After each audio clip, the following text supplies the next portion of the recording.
Hello spark Riders, कैसे हैं आप लोग। आई होप ठीक होंगे।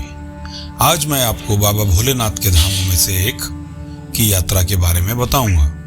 ये है केदारनाथ धाम। इस वीडियो के माध्यम से मैं आपको बताऊंगा कि आप यहाँ कैसे पहुँच सकते हैं, कितने दिन लगेंगे और खर्च कितना होगा। रहने और खाने की व्यवस्था के बारे में भी बताऊंगा। तो वीडियो को पूरा देखें और अच्छी लगे तो लाइक एंड शेयर करें। अगर आपका कोई सवाल हो तो कमेंट सेक्शन में पूछें। स्पार्क राइडर से जुड़ने के लिए और ऐसी ही जानकारी से भरपूर वीडियोस पाते रहने के लिए चैनल को सब्सक्राइब करें। गिरिराज हिमालय की केदार नामक चोटी पर स्थित है देश के 12 ज्योतिर्लिंगों में सर्वोच्च केदारेश्वर ज्योतिर्लिंग। केदारनाथ धाम और मंदिर 3 तरफ पहाड़ों से घिरा है। एक तरफ है करीब 22,000 फुट ऊंचा केदारनाथ, दूसरी तरफ है 21,600 फुट ऊंचा खर्चकुंड और तीसरी तरफ है 22,700 फुट ऊंचा भरतकुंड। न सिर्फ 3 पहाड़ बल्कि 5 नदियों का संगम भी है यहाँ। मंदाकिनी, मधुगंगा, क्षीरगंगा, सरस्वती और स्वर्ण गौरी। इन नदियों में से कुछ का अब अस्तित्व नहीं रहा, लेकिन अलकनंदा की सहायक मंदाकिनी आज भी यहाँ मौजूद है। इसी के किनारे है केदारेश्वर धाम। यहाँ कैसे पहुंचे? केदारनाथ की यात्रा सही मायने में हरिद्वार या ऋषिकेश से आरंभ होती है। हरिद्वार देश के सभी बड़े और प्रमुख शहरों से रेल द्वारा जुड़ा हुआ है। हरिद्वार तक आप ट्रेन से आ सकते हैं। यहाँ से आगे जाने के लिए आप चाहें तो टैक्सी बुक कर सकते हैं या बस से जा सकते हैं। हरिद्वार से सोनप्रयाग 235 किलोमीटर। आप सड़क मार्ग से किसी भी प्रकार की गाड़ी से जा सकते हैं। यदि आप हवाई जहाज का सफर करके केदारनाथ मंदिर तक पहुंचना चाहें तो इसके लिए सबसे नजदीकी एयरपोर्ट देहरादून का जॉली ग्रांट है। जिस भी शहर या राज्य से देहरादून तक के लिए आना चाहें फ्लाइट्स उपलब्ध है। अन्यथा दिल्ली एयरपोर्ट पहुंचकर देहरादून तक भी आप आ सकते हैं। हवाई यात्रा का भी सफर देहरादून तक ही हो पाएगा, बाकी रास्ता आपको सड़क मार्ग द्वारा ही तय करना होगा। हरिद्वार या ऋषिकेश में से आप जहां से भी चाहें यात्रा आरंभ करें। गौरीकुंड तक पहुंचने में 2 दिन लें। आप रात्रि विश्राम श्रीनगर गढ़वाल या रुद्रप्रयाग में करें और अगले दिन गौरीकुंड जाएं। यदि आप एक दिन में गौरीकुंड चले जाते हैं तो इस पहाड़ी रास्ते पर आप इतना अधिक थक जाएंगे कि अगले दिन प्रतिकूल मौसम वाले जगह में गौरीकुंड से केदारनाथ की चढ़ाई चढ़ने में बहुत ही दिक्कत महसूस करेंगे। अच्छा यही होगा कि आप 2 दिन का समय लें। ऐसा मेरा मानना है और मेरा अनुभव भी है।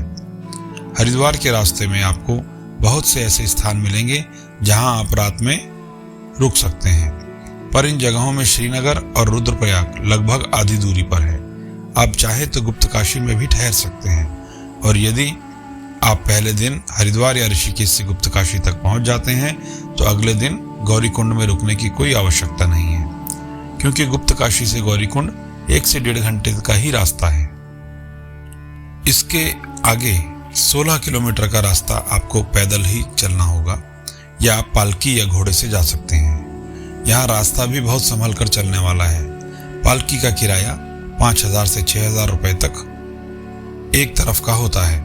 अगर आप घोड़े से जाते हैं तो इसका किराया 2,300 रुपए होता है। यदि आप गौरीकुंड से घोड़े से जाते हैं तो इसका किराया 2,500 रुपए होता है। अगर आप हेलीकॉप्टर से जाते हैं तो आपका किराया 6,000 तक आने जाने का होता है।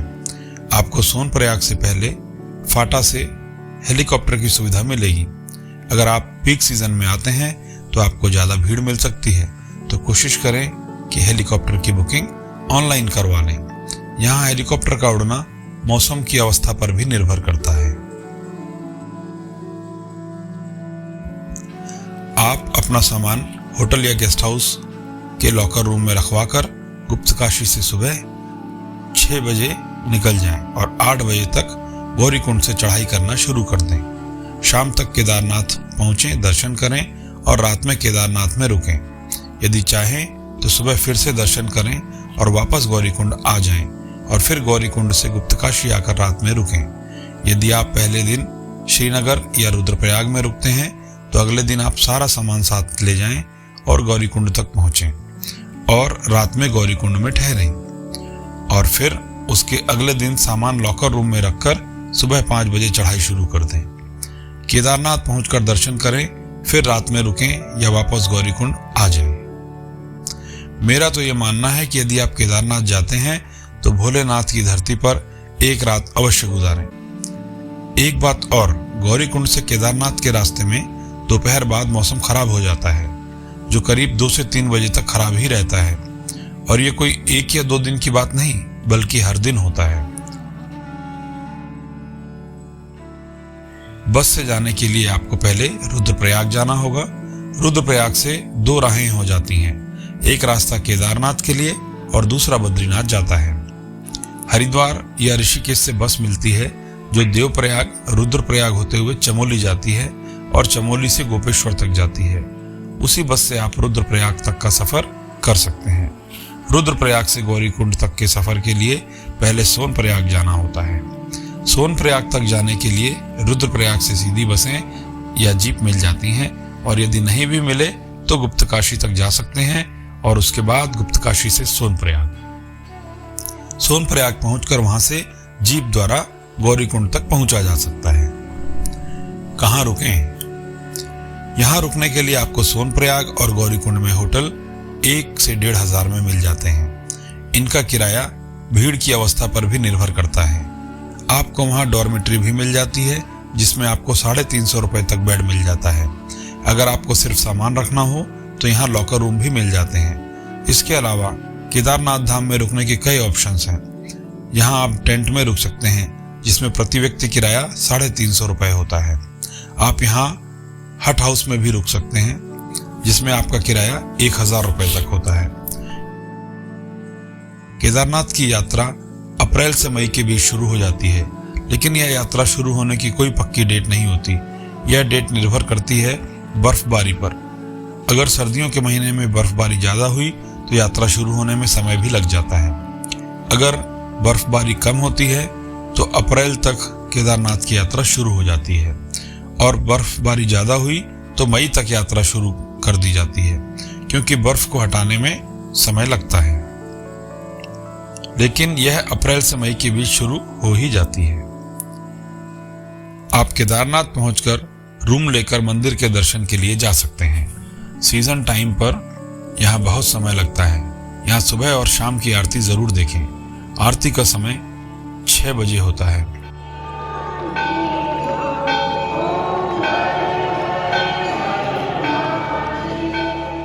केदारनाथ जाने के लिए सबसे सही समय सितंबर से नवंबर का होता है, क्योंकि इस समय भीड़ भाड़ कम होती है और बारिश ना होने की वजह से समस्या भी कम होती है।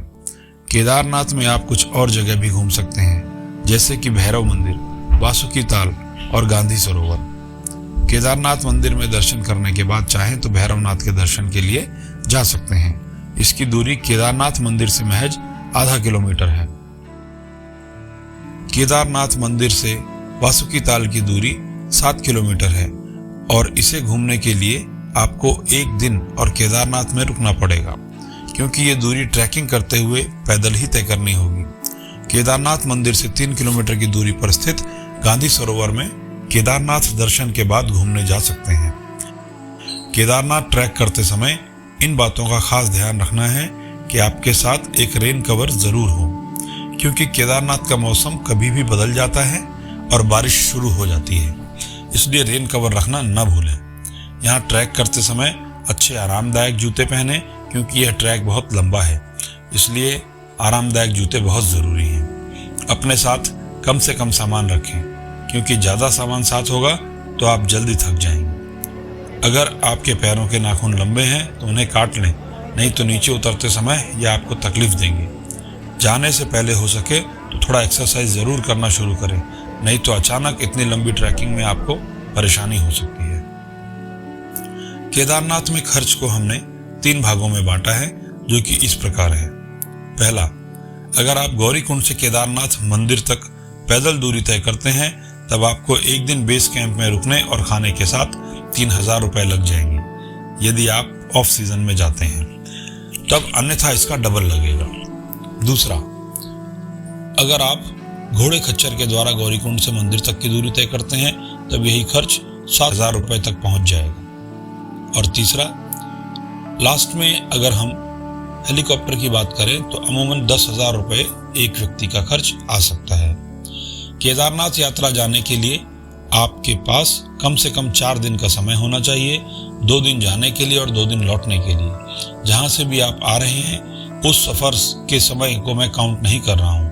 मैं केवल हरिद्वार से केदारनाथ तक की यात्रा और दर्शन करने के बाद वापस लौटकर हरिद्वार तक पहुंचने का समय बता रहा हूं, जिसमें आपको 4 दिनों का समय लगेगा। आशा करता हूं कि ये वीडियो आपको पसंद आई होगी और वीडियो में दी गई जानकारी से आपको केदारनाथ जाने में सहायता मिलेगी। वीडियो को लाइक जरूर करें और सभी दोस्तों और परिवारजनों के साथ शेयर करें। चैनल को सपोर्ट करने के लिए और आगे आने वाली वीडियोस निरंतर पाते रहने के लिए सब्सक्राइब करें। तो दोस्तों, मिलते हैं अगले डेस्टिनेशन की वीडियो के साथ। तब तक के लिए take care and ride safe. जय भोलेनाथ।